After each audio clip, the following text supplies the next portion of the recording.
Hello, every pony, and welcome back to Fandom Fridays, where we proceed to check out all the fanfics that are not pony related. Why? Because it's my small hope that if you're listening to this gives you some appease from a hurricane that hit. It's been a while since we did a Sailor Moon fic. Let's do a parody. Here is Beautiful Story of Sailor Moon, Chapter 1, First Chapter, by Zeta Toads. Let's roll. Beautiful Destroyer of Sailor Moon by Zeta Toads. I thought you said this is a Sailor Moon fic, not Naruto. First paragraph is best read as though narrated by a ghost of Christmas past from the future. Thank goodness I recognize that reference! Thousands of years ago, before the Egyptians constructed the pyramids through sensible building techniques that our modern society could not imagine possible, there was the Silver Moon Kingdom, ruled by benevolent Queen Serenity.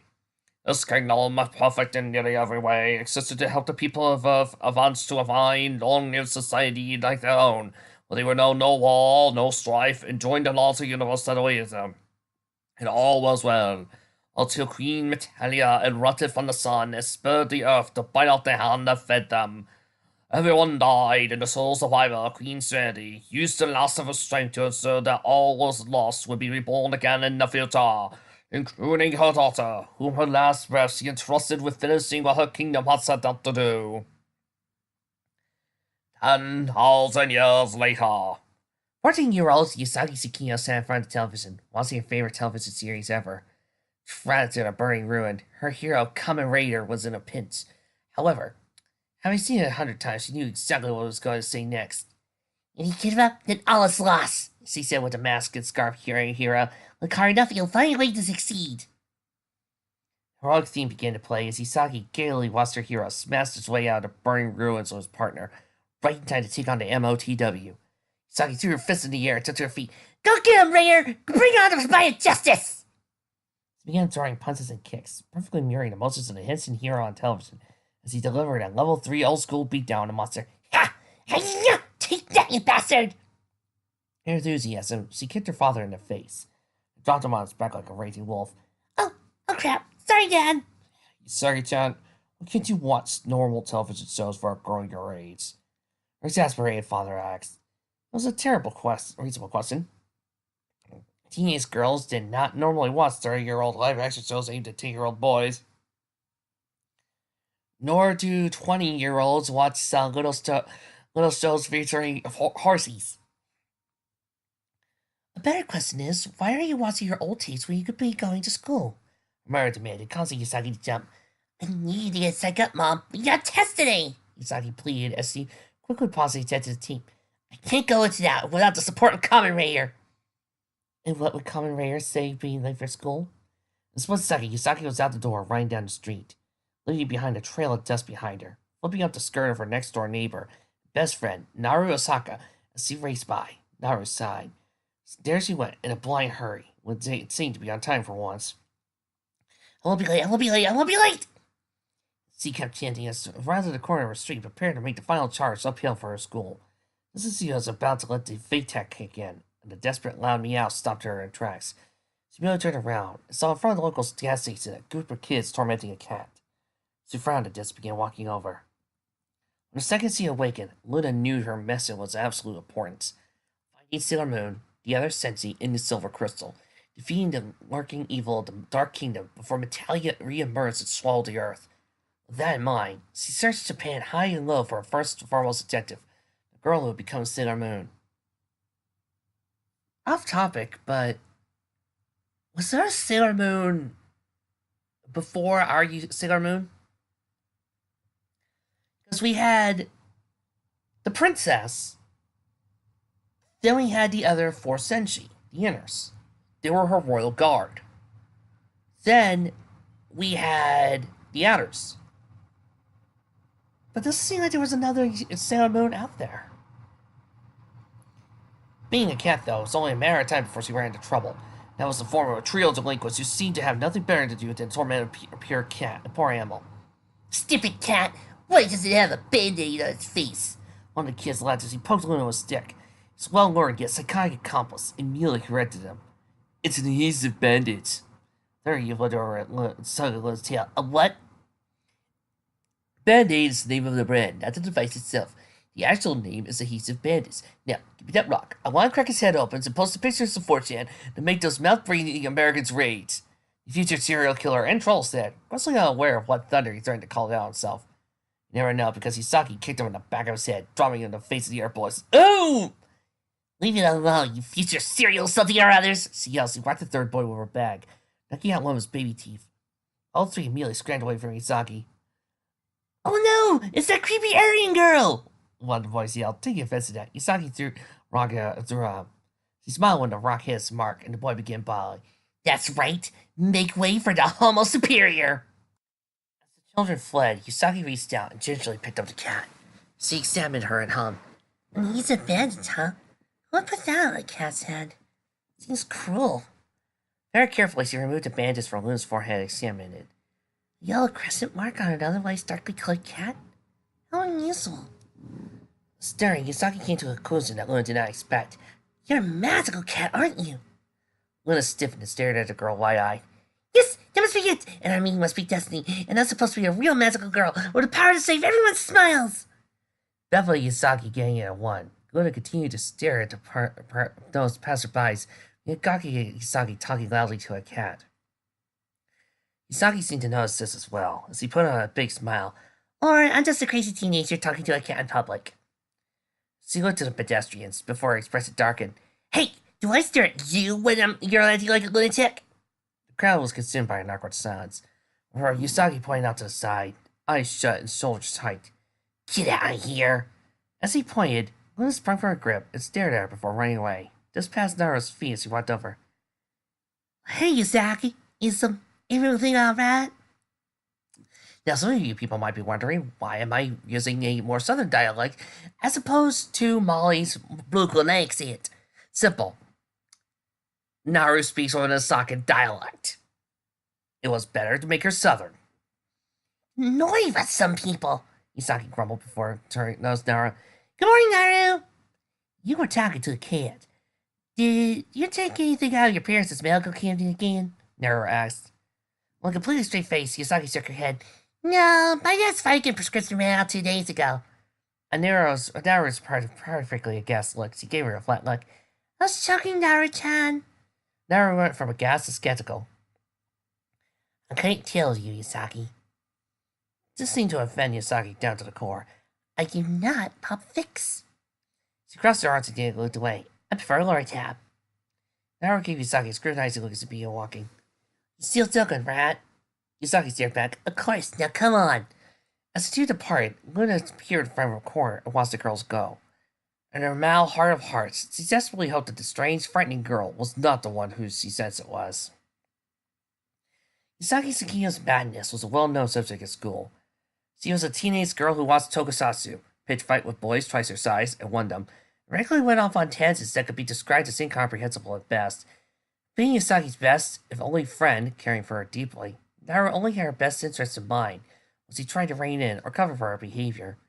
Naturally, this had no effect whatsoever. Did you hear that Tsukiyo Bio's a grade school kids ranted about magical girls to a cat today? That's surprising. She does do drugs from her parents' medicine cabinet. Overhearing the gossip machine revving up for the day, Naru quickly turned to the girls who were already going over the morning scandal. It's not what happened. Those kids were trying to kill that poor thing. Yusagi made a joke about magical animals. One of the gossipers just shook her head. No way. That sounds entirely too reasonable for Dango Head. Probably tried to eat the cat after, another girl said. She's not hints like that.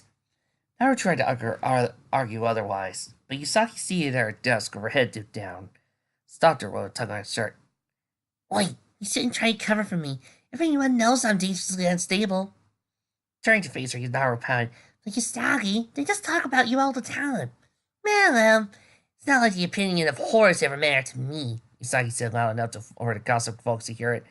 Turned a piercing gaze that bounced off her thick armor of I don't give a shit. Naru sighed. I'm your friend. I won't defend you. Yusagi smiled. But that ungrateful. Don't stick your neck too far out for me, okay? I'm a big girl. I can handle myself. Yeah, Lard-ass doesn't need her little lapdog bits to try to cover her. When the aforementioned horse nodded, Yusagi said out of pounding at the whore. Whore, you'll meet me behind the equipment shed so I can educate you proper. The horse snorted. Bring it, bitch! My boyfriend's a serious gangster of Romanagi, you macho dyke! Yusagi let out a dismissive snort. I'll beat him over the head with ya! Naru stared. I thought their opinions didn't matter. Their opinions of me don't matter. But once they mess with my friends, they're dog food. Yusagi stared at the offender. If you don't mind, I have to go beat up a whore, beat up her boyfriend, and take over his gang. Like hell you will, the horse snapped. While Toshi Yusagi was standing up for her like that, things were escalating. Yusagi, don't do it. You already have enough troubles keeping up with your schoolwork. You can't just go run a gag. Besides, that'll make you a criminal. At that moment, Umino Gurio reared his nerdy head and produced a random useless fact of thing. But you can't argue that Yakuza-related activities are extremely profitable, and there seems to be enough trend in successful organized crime operations run by women, when one notorious example being Russ's Hotel. Don't encourage her, Umino, Naru exclaimed. Here's what the dad says. And schoolgirl gangs are up and coming in Japan. Umino kept going, despite the clear and present threat to his well-being. Umino gets me, Yusagi said. Thanks, Umino, for understanding what I'm trying to go for here, while taking over this horse boyfriend gang. The horse buried disbelief at Yusagi's kindness. You Yankee bitch! Yusagi, Umino is a greasy, perverse deviant. Naru said, every word driving a stake into Umino's pure and honest heart beyond the nose of everyone else.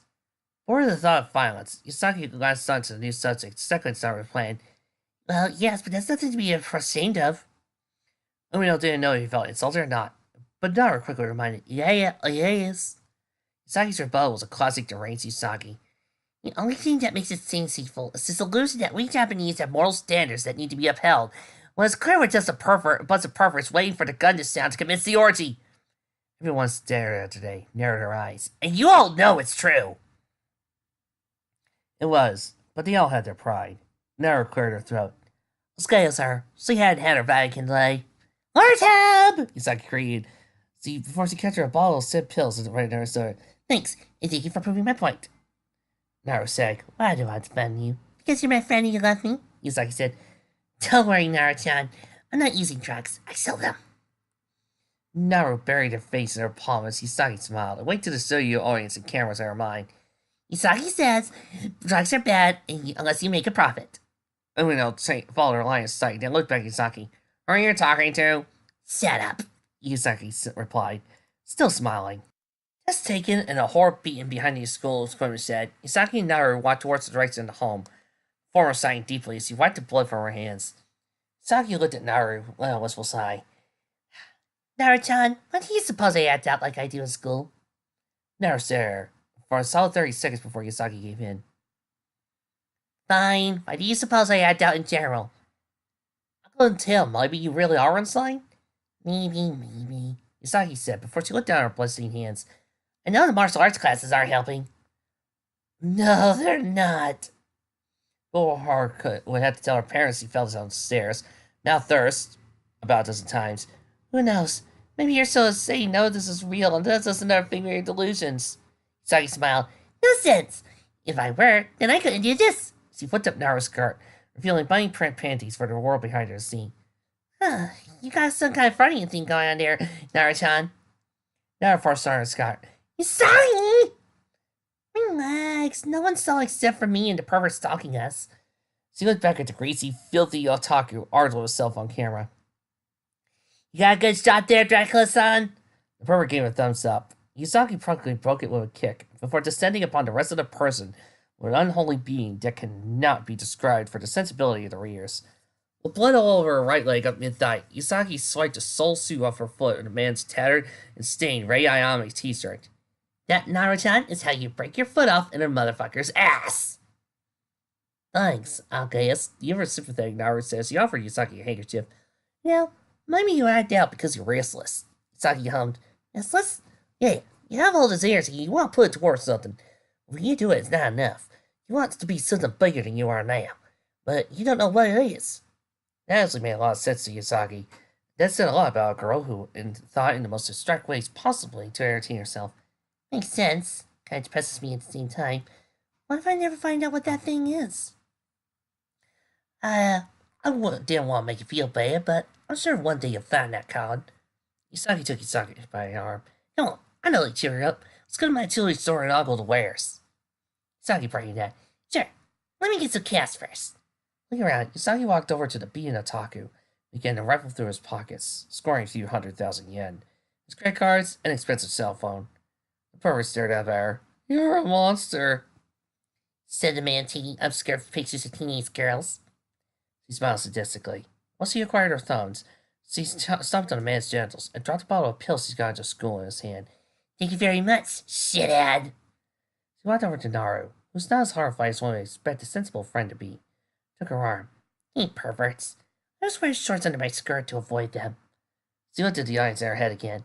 Usagi-san says most worst perverts will sexualize anything and attempt to slate their disgusting loves on the innocent. Beat them and rob them is what God demands. You know, Naru said as he kept walking. Don't know how you do that.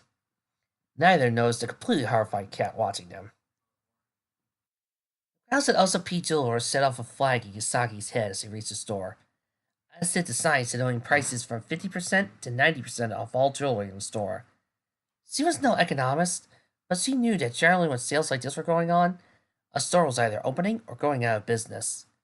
Braving the crowd, Usagi and Naru entered the store.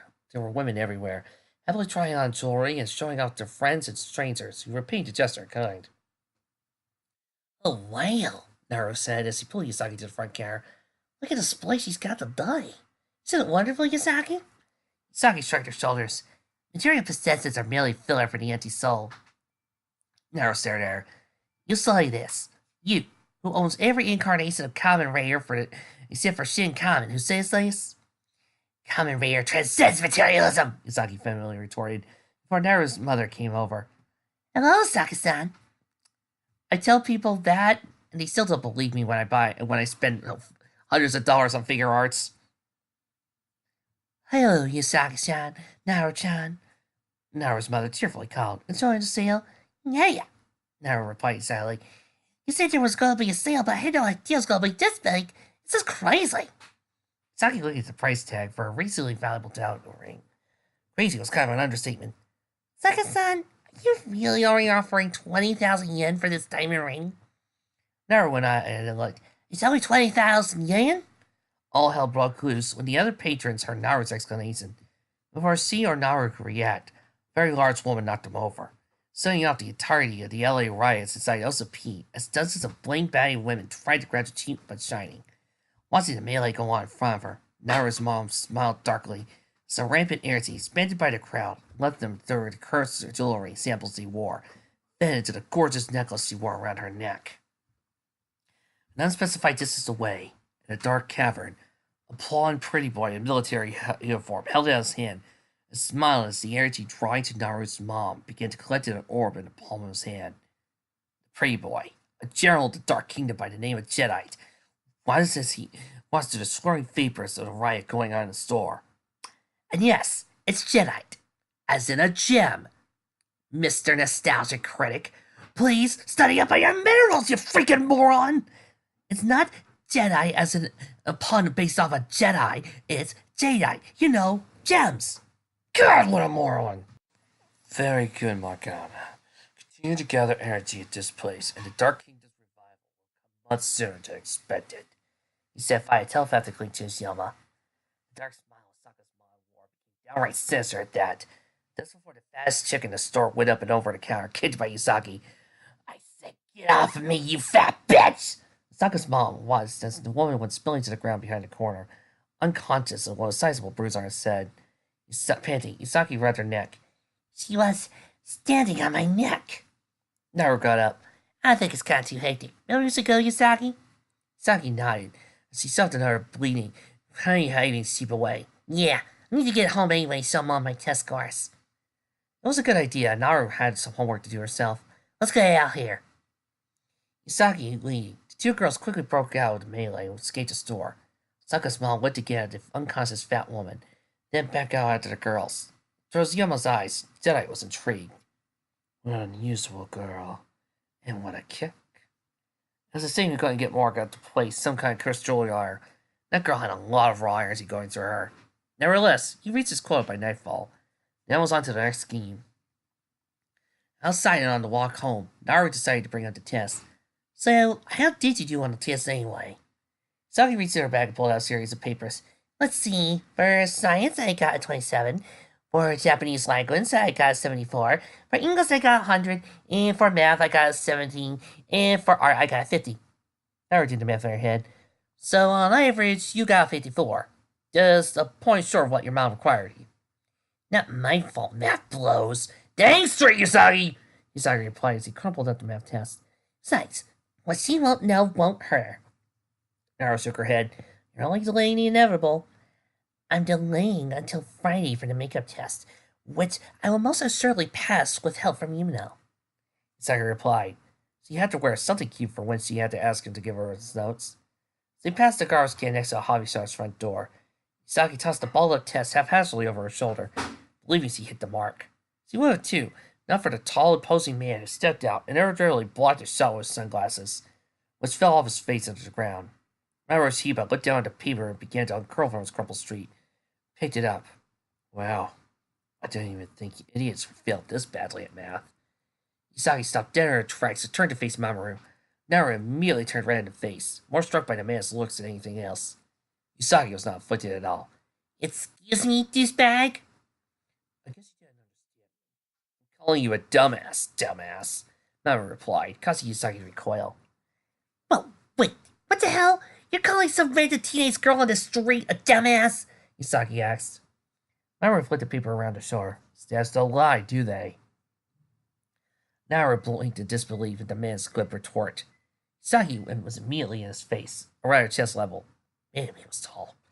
Who the hell you think you are, you designer clothes, you 50,000 yen, Ray-Bans, that I just... She stomped on the already damaged glasses. Smashed to pieces, and your bag of gunpla? Wait, gunpla? She looked down his bag and her eyes went wide. Wait, that's not even gunpla. Precious statues? Of Nahana Fate? From Ace no less? Mamoru pulled the bag from her, and she already destroyed his sunglasses. Those were really just 1,000 yen, and from a convenience store. Hey, don't touch the merchandise. I spent a lot of money on these. Usagi laughed derisively at him. You want Nanaha, you filthy otaku? She stopped. Wait, what's wrong with that? Nanaha's badass! She folded her arms. Very well, I will forgive you for your transgressions if you give me the face statue. No. Get a job and buy your own, Dango head. Mamoru retorted, with a cool, emphatic smirk, returning around and walking away. For some reason, that insult coming from him did more to stoke Usagi's anger than it did from anyone else. Fuck you, asshole! Lose all your hair and die cold and alone with all your statues and shit. I console you. She yelled at him. Never stared at Usagi, fuss expression. She then brought her hand to her lips and giggled. Usagi looked over. What? Nothing. Never replied as she giggled again. Stupid, tall, handsome, rich otaku think they're better than me because they're all hot and I'm all underage. Fuck them. Yeah, fuck them hard for days. Usagi's mother, Ikuko Tsushino, overheard the rest of the unexpected things from her daughter nowadays whenever she came home from school. She peered out of the kitchen at her daughter. Usagi-chan, how was your test today? Oh, Asamo. Really? Because Haruna said you failed your math test at 117. Damn it! No computer for a week. Damn it! Plus another week for trying to lie. Damn it! Were you Coco a less liberal parent? See, it would have added another week for swearing. Pass the retest and your punishment is revoked. Usagi raised her hand to salute. Yo, hold my dear! I'm going to lie down. Let me know when dinner's done. Yes, Usagi-chan. Crossing up the stairs, Usagi walked to her bedroom and flopped under the bed. Her book bag discarded a quickly forgotten corner of the room. Facing the window, she rolled away from it and let out an irritated sigh. He was an ass, but man, he had an ass. She stopped and let out a lamenting groan. Be a whore, fail tests, get grounded. What's her fault? Get shown up by some spoiled trust fund suckling jackass. Sorry, Usagi rolled on her back. Why wouldn't give to kick his ass? She looked at Les. Give him a nice hard spanking. By Queen Serenity's ghost, you're deranged. Usagi froze, just slowly rolled over to face the person who spoke. She did not see a strange woman who broke into her bedroom to state the obvious. Only a little black, dark purple, cat sitting on her bed. A very similar, dark, black dark purple cat. She stared at it. Kitty, did you just speak? Luna stared back. Hello, Usagi. My name is Luna. But you may call me Rika. Oh, no, no, no, no, no, no, no, no, no, no, no. You will not use references from Bleach on this fic. Ow. Sorry. Usagi slowly sat up in the lowest position, smoothed out her skirt and cleared her throat. Holy fucking shit, this fucking cat's talking to me. Luna nodded. You're taking this well. Yes, I'm taking it as well as Shasta Gray takes the dick. Usagi retorted. Really though, I'm actually freaking the fuck out because there's a fucking cat talking to me! Luna's ears folded back. Do you mind watching the language just a bit? Talking cat right in front of me. You should be happy I just turned out the limiter on my profanity. Fuck! You seemed fine with the concept earlier today. Ah, so it was the same cat as before. Though to Crescent State Mark already confirmed that. I was just joking, Dad. You know, being whimsical, Usagi said. This shit is so real, Martin Lawrence just had to point it out. On the side. You're Japanese. Why are you even referencing that? Because I can appreciate the finer points of Michael Bay films. You know, for a minute there, I thought Usagi was strangely enough like me. Desi complimented Michael Bay films. Boo! This girl is truly a rare one. The mouth decided then. It's okay. An initial shock has passed. Lay it on me, talking animal friend. What is my mission? Ah, Luna could finally cut to the chase. Alright, give you it to you plainly. You are the reincarnation of a protector from an ancient magical kingdom that fell thousands of years ago to the forces of darkness. Now that same darkness is resurfacing and aims to threaten the world again. You must call upon your ancient powers to turn it into the Sailor Soldier, Sailor Moon, Defender of Justice. Usagi was now standing beside her bed, performing strange poses. Luna put as much of a grimace as her feline facades would allow. Are you having a seizure? No, I'm trying to transform! How do I do it? She went through a variety of Kamen Rider-esque poses. When those didn't work, she tried Forgetting Force. Transform! No, transform! No, transform! Let me try it in English. Henshin! No. Luna shook her head. Look, you cannot transform without the means to access your power. Here. Yeah, Usagi, I thought you watched Tokusatsu programs. You need a morpher first. I got plenty of them. Before Usagi's eyes, Luna jumped and flipped, leaving behind a trail of light that swirled and exploded to form a brooch. Here, use this to transform. First you need to say... Usagi snapped it up and once again posed. Henshin! Nothing happened. Oh, come on, how does it work? Listen, Usagi, you have to say the right command. Yeah, again, I thought you watched plenty of Tokusatsu programs, Usagi. Not every Henshin team uses the word Henshin, you know. It's Moon, Prism, Power, Makeup. You understand? Luna instructed. Usagi stared at her. But Transform is a classic, she argued. Luna immediately deadpanned. Hey, this power is thousands of years old. What do you think to turn classic? Now raise your hand up in the air and call it out. Usagi let out a pin of sword, shot her hands to the ceiling. Moon, Prism, Power, Make Up! That's when everything went awesome. That it did. Her clothes immediately seemed to burn away, as the brooch found itself at the center of her chest, before unleashing a torrent of cloth that wrapped around her torso, forming the white Sailor Fuku, an accompanying blue skirt, and red ribbons at her chest and the small of her back. The cloth snaked down her legs and stared her feet to her knees, becoming a pair of surprisingly sturdy, but at the same time comfortable boots. The cloth reached her arms, wrapping around her arms and elbows, forming a pair of gloves that felt and way more like armored gauntlets. Finally, atop her hair and forehead, red covers appeared on her otaku-style hair, and tiara appeared, before being joined by a pair of cute earrings. She looked down at her new duds and then over her shoulder. Holy shit, I'm not dreaming, are I? This is really happening, isn't it? It is, and from this day forward, your life is gonna suck. Luna warned. The transfer team turned to look at Luna. Like shit it is! I'm a superhero now! There's only one thing to do with this power. She clenched her hand to a fist. Those who have power must use it to defend those who cannot defend themselves. That is what Kamen Rider taught me. Look at the girl, huh? She stared back. What? You think I think this is a game? I got a world to save. I can't be fucking around with this. Perhaps this was going to be as bad as he feared. The cat nodded a step before turning the window. Very well then. You have to worry quickly. There's an enemy out there, and they might be using Yasupi Jewelry Store? Luna stopped to look back at Yusagi, clearly surprised. You have good instincts. See you, man, before turning the window. Let's go. At that very jewelry store, Naru Osaka was in a pinch. After her mother hadn't come home past the normal closing time for the store, gone back and found a horrid scene. All the women stopping were unconscious. When she confronted her mother about this terrible turn, she found herself attacked and pinned to a wall. The Yoma that took the form of her mother, strangling the life out of her. Mom, what's going into you? What are you doing? To her horror, Yoma shed her disguise, becoming the jaundiced and corpse-like Morgan before her eyes. Your mother's not here, little girl. Now give me your energy. Morga snarled as she tightened her grip on the girl's throat. Desperately, she felt her airway begin to close off. Naruto began to fight back, weakly kicking and clawing at Yoma's arm in a panic that was only hastening her demise. Yes, struggle. Give out the last desperate gasp of your life to the dark. Wait! Morga turned her head around 180 degrees to face the voice of the girl called out. Standing in the doorway, her body cast a silhouette with her arms folded, the mysterious newcomer made her entrance. Her grip relaxed on Naruto's throat, allowing the girl to breathe and see the unexpected arrival. What the? Diamonds are many things. Unbreakable, a girl's best friend, forever, but they are above all else beautiful. Such beauty, like that of innocent maidens, must never be tarnished.